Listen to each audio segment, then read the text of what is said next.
Back here in the Battery, Atlanta, at our studios here at 680 The Fan, Kevin McAlpin, truest reporter from the Braves Radio Network, and of course, your home of the Braves, The Fan 680 and 93.7 FM.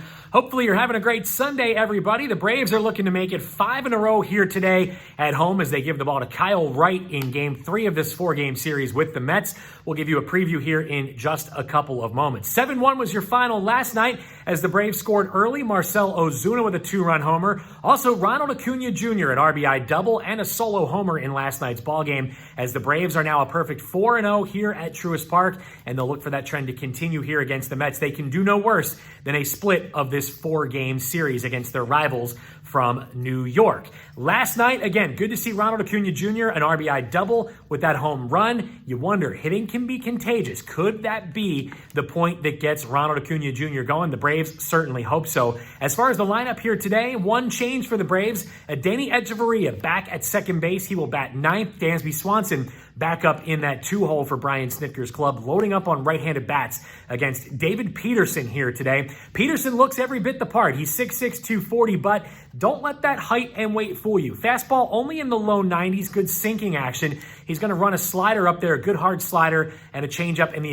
occasional curveball as well. But that's a look at what Braves hitters will see here. Ozzie Albies not in the lineup. That right wrist still a little bit sore. Of course, he played last night, had an RBI knock for the Braves, but Snit said they think that with treatment and occasional days off, they can manage that wrist injury for Albies moving forward. So not a major issue to worry about, but Albies getting the day off here today. He is available off the bench. Of course, we saw that a couple nights ago when Hechavarria started at second base. One big key for the Braves here today, 2-out runs and scoring early. For the Braves, they had 5 runs scored in last night's ball game with 2 outs in the inning, gives them 22 2-out RBI on the season. That's tied for third most in the majors, behind only the White Sox, 2 off the lead in Major League Baseball. And when they score early and when they score in the first inning, things have gone really well for the Braves. They have scored first in 8 of their 9 games this season. They're 6-0 when they do so, and they're now 3-0 when they score in the first inning. So key to the game for the Braves today, score early and give Kyle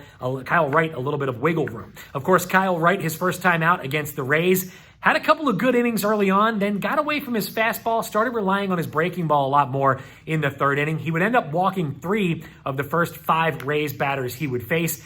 That, is a recipe for disaster. Tampa turned it into a 5-run bottom of the third. So Kyle Wright will look to build on the success he had in those first 2 innings. Talked to Kyle yesterday, and he said big thing for him is knowing he doesn't have to strike everybody out. He knows he can allow his defense to make plays behind him. Look for Kyle Wright to utilize that as part of his game plan here today in game number 3. So again, the Braves can do no worse than split this 4-game set, and a good matchup on tap for tomorrow in game 4 of this series with Mike Soroka and Jacob deGrom, a rematch of opening day coming your way tomorrow. But first things first, we got day baseball here at Truist Park.